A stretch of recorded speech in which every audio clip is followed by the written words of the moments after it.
একটা ভালো উত্তর দিয়েছে। একজন মহিলার জিজ্ঞেস করতে ওয়াই 100 কেন 100টা, তারেক রহমান সাহেব একটা ভালো উত্তর দিয়েছে।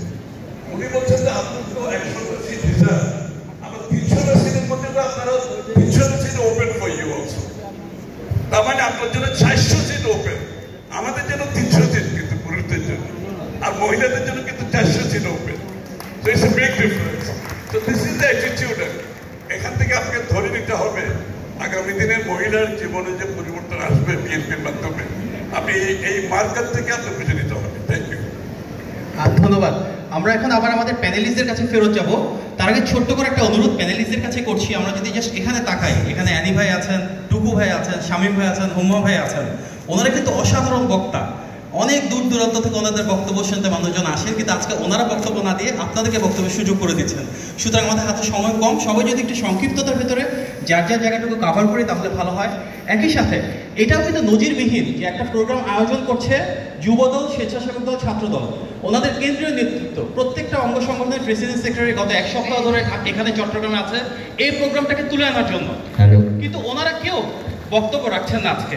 আমাদের এই প্রোগ্রামের জন্য মুন্না ভাই, জিলানি ভাই, নয়ন ভাই, রাজীব ভাই, রাকিব ভাই, নাসির ভাই অক্লান্ত পরিশ্রম করেছেন। ওনাদের অসংখ্য অনুসারী আছেন, ওনাদের বক্তব্য শুনতে দূর দূরান্ত থেকে আসবেন।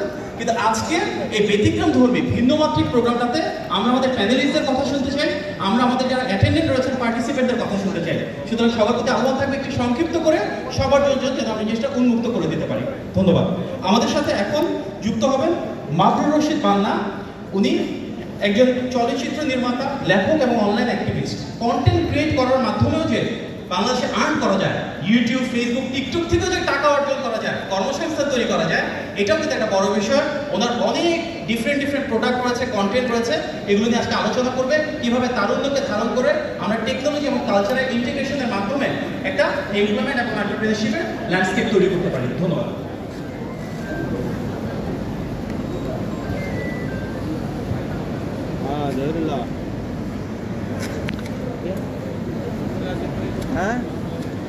আসসালামু আলাইকুম। একটু চাপ হয়ে গেল, মাহাদি আমাকে একটু চাপে ফেলে দিল। আচ্ছা, এটাতে বেটার। আচ্ছা, আসসালামু আলাইকুম। একটু চাপে পড়ে গেলাম।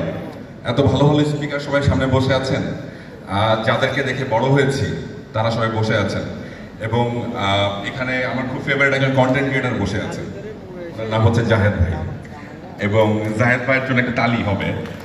এই মানুষটাকে প্রথমেই সম্মান জানাতে চাই একটা বিশেষ কারণে, কারণ এই স্বৈরাচারের সময়ে বাংলাদেশ থেকে বসে ক্রমাগত সত্য কথা বলতে পারা